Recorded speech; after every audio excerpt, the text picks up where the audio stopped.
Hi there guys, and welcome once again to Jonesy's vlog. Well, at least it was only 2-0. I suppose at least that's some kind of positive we can take from the game. No, I mean it was just back to our old ways again, wasn't it? After two pretty decent results.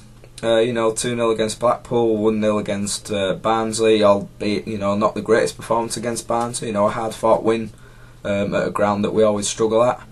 So, I think everyone was just thinking, at least, we can have a nice, decent little run at the end of the season or something and, play for a bit of pride. But today, there's no way of defending McDermott today, I'm afraid. Team selection, why on earth Hunt started over Matt Smith, I have no idea. Some of the positions the players were playing in, I don't have a clue. And the tactics were just all wrong. It was trying to play a diamond formation, but I mean that first half especially, it was just all a long ball game again. So we were just back to square one like we were a few weeks ago, really. It's as if nothing had really changed over the past 2 weeks. So really disappointing. Just lacklustre. No creativity yet again. If I had £1 for all the times I've said that in my video this year, and we just never looked like we were gonna get anything out of the game. And it was one of those where all Notts Forest had to do was turn up, be organised, and they were going to win the game, and that's exactly what happened.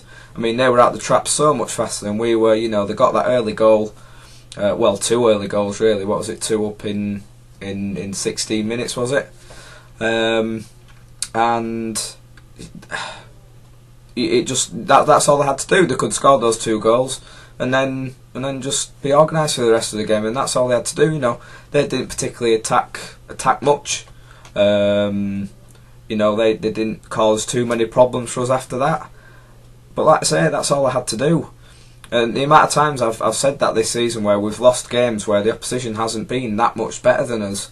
But that makes it more disappointing, the fact that, this is a poor league. The Championship is such a poor division.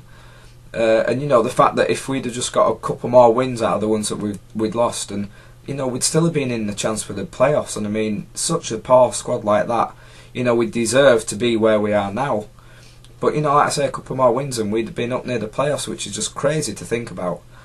But like I say, Wigan the other week, losing out to them, they really weren't that much better than us on the day. And again, they just had to be a little bit more organised than we were, and it did the job. And that's exactly what happened today. But, fair play to Forest, they turned up with that game plan and it worked for them. And yeah, I don't really know what to say after that, guys. Really, I thought I'd leave to do this video after the Easter fixtures and everything, and hopefully things could be a little bit more positive looking towards the summer. But for me, the only positive that it is nearly the end of the season now. We've only got 15 days left. We've got Birmingham away next week and then home to Derby. I don't really expect, even though how poor Birmingham are at home, you can't expect to get anything from that. And Derby at home, I fully expect them to get a comfortable victory over us at least. And then just look to the summer and see what happens then. McDermott seems pretty convinced that he's going to be around in the summer to change things around. He keeps on talking about having these meetings with Cellino. I think next week or this end of this week, Cellino's coming back and they're going to start discussing plans for next season. So I mean, for me, it sounds like if Cellino is going to have these discussions now with McDermott and how to change next season, then it sounds like he's probably going to be giving him a go. Which, fair enough, it might work. But I wouldn't have thought that he'd go through having these discussions and discussing the squad and players if McDermott's not going to be here next season. It seems pretty redundant, really. So we'll have to see what happens there. Like I've mentioned in the past few videos, there's not many players that I'm bothered about keeping at the club. I mean, apart from the obvious ones, McCormack, Byram, Murphy, Mowat probably, Jason Pearce, and after that you're really struggling, to be honest. I mean, today, I mean, for me, one of the better players was Danny Pugh when he came on, but I mean, he's meant to be out of contract in the summer, so I can't probably see him staying. Maybe Stephen Warnock, he might be worth keeping, but again, after that, I'm really not too fussed about anyone. Oh, Matt Smith, I'd probably keep Matt Smith. 10 goals in the Championship this year from a young League One player isn't a bad return, to be honest, and it gives that aerial threat, so he's probably worth keeping. So it's just a complete rebuild of the squad that we need, and everyone knows that. McDermott knows that, and the players know that. That might be part of the problem. There's some of the players there that know they're not going to be here next season. That they're going to be looking for another club during the summer. So you got to question whether their hearts are in it, how much they're really trying each game, and maybe McDermott. Maybe he's thinking he might not be here or something. But I don't know.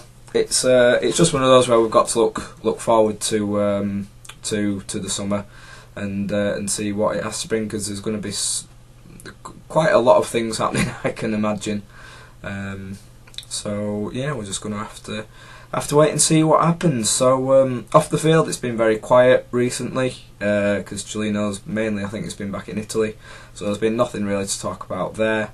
There was it yesterday or the day before, talk of the MP talking about having stricter rules, or looking again at owners of football clubs and going more in depth with them. But he just seemed to be singling out Cellino and Leeds United. He didn't mention any others. He didn't mention Oyston at Blackpool, didn't mention Young at Birmingham. None of the other owners that have possibly done things wrong or have done things wrong in the past. Just basing it on Leeds United, because we're the only club that matter apparently with that sort of thing. But to me, I don't think it's something that will happen. I think if they were going to start doing that, then they'd have to start looking at pretty much all, well, not all, but the majority of owners at football clubs. Vincent Tan at Cardiff, of course. There's quite a lot that, I mean, Abramovich, are you telling me that he hasn't got a checkered history and he's done stuff back in Russia? I mean, if they're gonna do this and start looking, deeper into who owns football clubs, then you have to do it to Abramovich, and I personally can't see how he'd manage to pass it. But that's never going to happen. So that's, for me, that's why I don't think it'll go through, and that it's something that'll happen in the future, to be honest. And hopefully, 12 months down the line, hopefully Cellino will have been doing a good job off the pitch with us, and there'll be no reason for the Football League to come back and tell him to bugger off, although they'll probably try and find a way now in the Football League. So yeah, that's everything really that's kind of been going on off the field recently, so not too much to talk about. So let me know your thoughts, guys. Those of you that were at the game, or if you were watching on the telly, you're a cunt. Sorry, I had to say that. Let me know your thoughts on the game, although I can pretty much guess what you all thought. And more importantly, we might as well start now. Start looking to the summer. Who would you get rid of? What players do you want to see come into the club? I'm talking realistically. Don't start naming players that we're clearly not going to get. That seemed to happen quite a lot last year. But realistically, players that would be good for a rebuild of the squad, and one that would take us to be more stable in the Championship next season, also look into the future to take us up to the Premiership. So let me know your thoughts there. Again, thoughts on McDermott, whether he's going to go or not, whether you want him to stay or go, and just your thoughts in general. So yeah, that's all from me, guys. So as always, thank you very much for watching.